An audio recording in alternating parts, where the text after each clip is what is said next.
Hi, I'm Sarah Backhouse for Hub Culture. I'm now joined by Gregory Trimarche. He is an environmental lawyer and founder of Cleantech OC.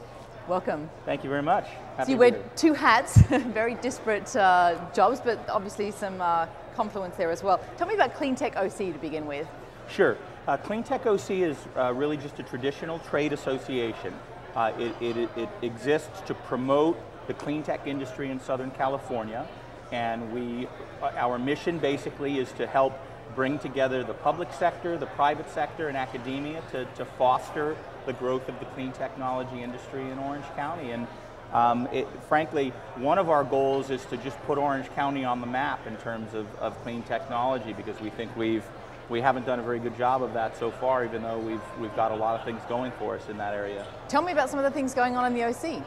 Well, first of all, you've got UC Irvine, which is really one of the major clean technology research institutions in the country. You've got a fellow named Dr. Scott Samuelson, who heads up their National Fuel Cell Research Institute, and UCI is on the cutting edge of some really important areas of clean technology. As I said, fuel cell research and others.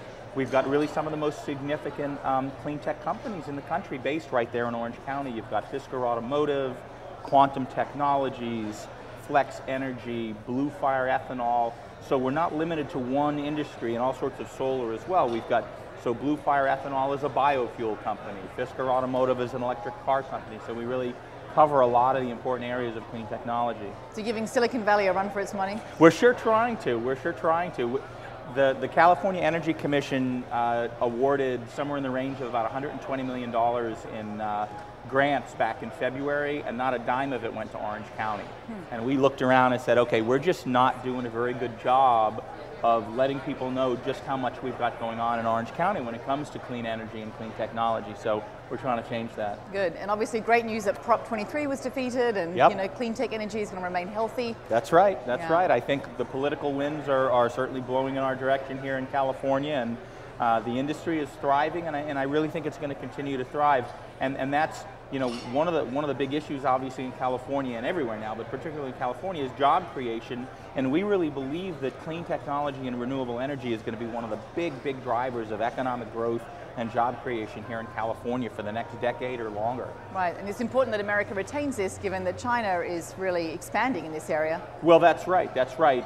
This year, for the first time, China has surpassed the United States in terms of total dollars invested in clean technology. So this is a race, and we've got to make sure that we're competitive in this race. Clean technology is, in my opinion, the clean tech industry is similar in a lot of ways to where the internet industry was 15 years ago.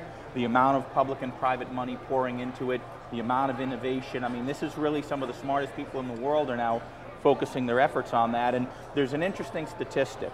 Today, renewable energy makes up about 6% of our total energy usage in the world, and the United States government predicts that in 20 years it's only going to go from 6% to 15%. I think that's conservative. I think they're wrong about that, and the way I look at it is this.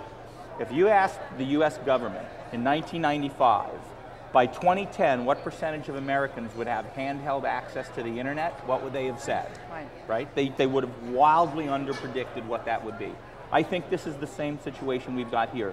There's so much money and there's so much energy and so many smart people putting their energy into clean technology and renewable energy, you can't predict the pace of technological advancement.